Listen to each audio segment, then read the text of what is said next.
Toulouse. Fred Chapuis, jusqu'à 19h. C'est une démonstration.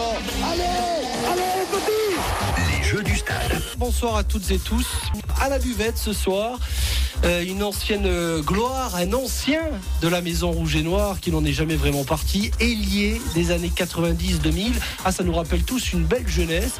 Plusieurs fois champion de France et d'Europe. Il a ensuite entraîné les trois quarts du 15 de France jusqu'en 2011. Avant de revenir à Toulouse pour s'occuper des pitchouns du Stade toulousain, c'est Émile Ntamak, alias Milou, qui est invité des Jeux du Stade ce soir. Bonsoir Émile. Bonsoir. Émile, merci d'être avec nous à la buvette. Tiens, un petit message pour vous des Toulousains de Paris. Je pense que vous les connaissez bien, les Toulousains. Oui, je vais les croiser pour le match France-Écosse et puis finalement on a fini tard et on s'est loupé. Alors vous savez qu'on est beaucoup écouté à Paris via France2.fr et donc les Toulousains de Paris qui nous disent félicitations à Milou, à Émile Ntamak pour tout ce qu'il a fait et qu'il fait encore pour le Stade toulousain. Voilà, ça doit toujours vous toucher comme ça, près de combien ça fait, pas loin de 10 ans que vous avez arrêté votre carrière 2005, mon dernier match. C'est ça ouais, ça passe doucement. Les gens pas oublié, oui, mais enfin bon, je les croise régulièrement aussi, donc c'est vrai que j'ai pas. Vous êtes resté, plus c'est toujours bien passé pour vos renouvellements de contrat. C'était combien de tous les 3 ans, tous les 4 ans, c'était tout. Non, moi j'étais fidèle, moi c'était par coup de 5-6 ans minimum. Ouais. Je pense que c'est pas tous les joueurs du Stade qui ont eu Il y a eu que Toulouse d'ailleurs, Émile. Et que Toulouse, c'est pour ça, moi j'étais un peu inscrit dans les fondations dès le départ. Non, mais c'est différent. Moi, voilà, j'ai connu les stades juniors, c'est mon club.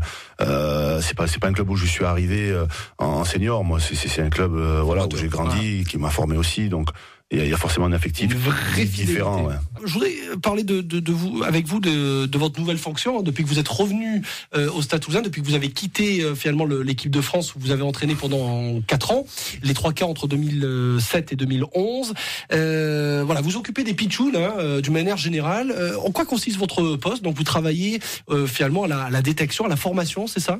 En fait, j'ai pas quitté parce que même pendant mon mandat fédéral, l'équipe de France, je m'occupais aussi des jeunes. Alors pas quand j'étais avec l'équipe de France, mais dès que je revenais sur Toulouse, en tout cas, j'étais déjà en charge. Voilà, la casquette entraîneur 15 de France et puis entraîneur des Benjamins sur les tournois le week-end. Mais ça m'a toujours plu de garder le contact.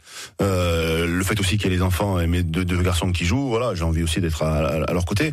Donc cette année, on a repris avec chapeauté par Philippe Roger-Thomas depuis 2 ans maintenant. Et puis avec Michel Marfin entre autres. Des anciens joueurs qui prennent de leur temps aussi pour pouvoir justement renforcer ce qu'on critique beaucoup actuellement, c'est-à-dire la formation du jeune joueur. Mais je crois qu'on a pris le taureau par les cornes, c'est-à-dire qu'on a travaillé justement à leur donner un bagage technique supplémentaire par le biais d'entraînements plus individualisés, beaucoup plus portés sur la technique au poste, et on espère comme ça, avec le temps et la quantité d'entraînement supplémentaire, pouvoir leur donner un meilleur bagage, les améliorer et qu'ils puissent prétendre à jouer peut-être au Stade Toulousain ou ailleurs, en tout cas le mieux possible, le rugby, quel que soit leur niveau.